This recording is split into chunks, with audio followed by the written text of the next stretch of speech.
The legendary Fingolfin was an elven king of the First Age of Arda, and showed the ultimate courage when he challenged the Dark Lord Morgoth to one-on-one combat.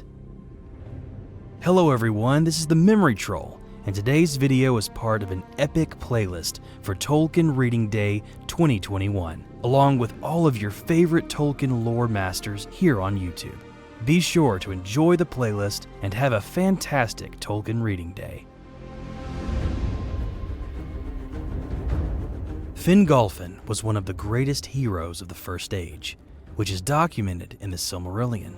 He was the son of Finwë, the Noldorin king in Eldamar, which was the home of the elves in the west.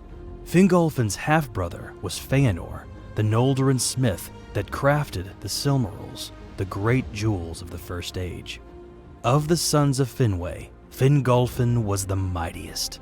When he entered Middle-earth from the treacherous crossing of the Helcarax from Aman, the moon rose over the land, and the dark forces of Morgoth cowered at his presence. When Fëanor died, Fingolfin became the High King of the Noldorin elves in Beleriand and prepared for war against Morgoth and the siege of the Dark Lord's stronghold of Angband.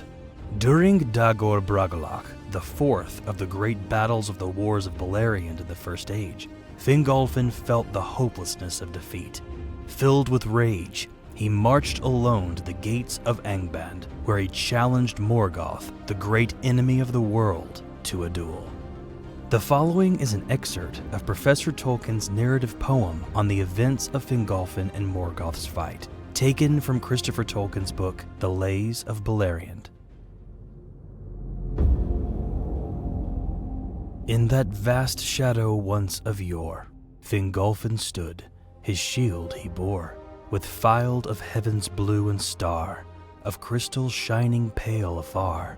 In overmastering wrath and hate, desperate he smote upon that gate.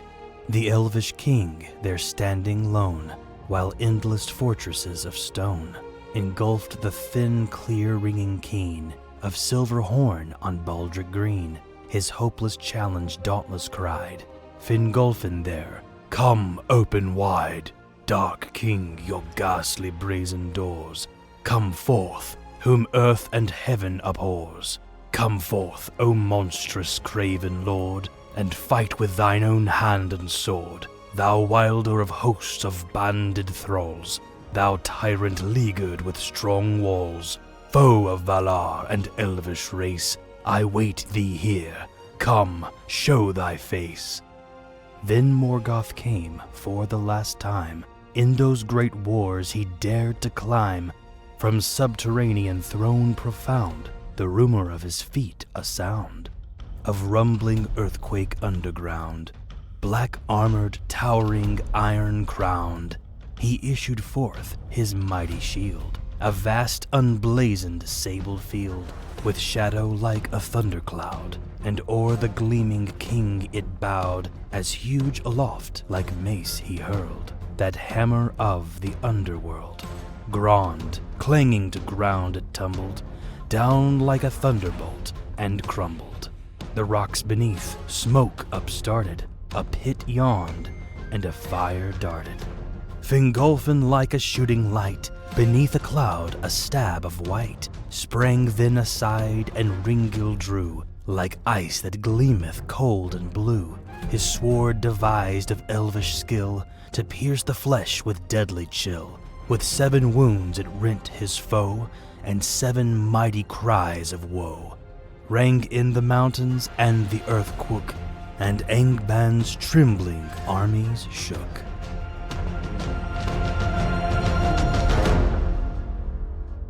The duel is described in the 18th chapter of the Silmarillion, entitled Of the Ruin of Beleriand and the Fall of Fingolfin. Then Fingolfin beheld the utter ruin of the Noldor, and the defeat beyond redress of all their houses, and filled with wrath and despair, he mounted upon Rokalor, his great horse, and rode forth alone, and none might restrain him. He passed over Dor Nufauglith with a wind amid the dust, and all that beheld his onset fled in amaze, thinking that Orome himself was come, for a great madness of rage was upon him, so that his eyes shone like the eyes of the Valar. Thus he came alone to Angban's gates, and he sounded his horn, and smote once more upon the brazen doors, and challenged Morgoth to come forth to single combat. And Morgoth came.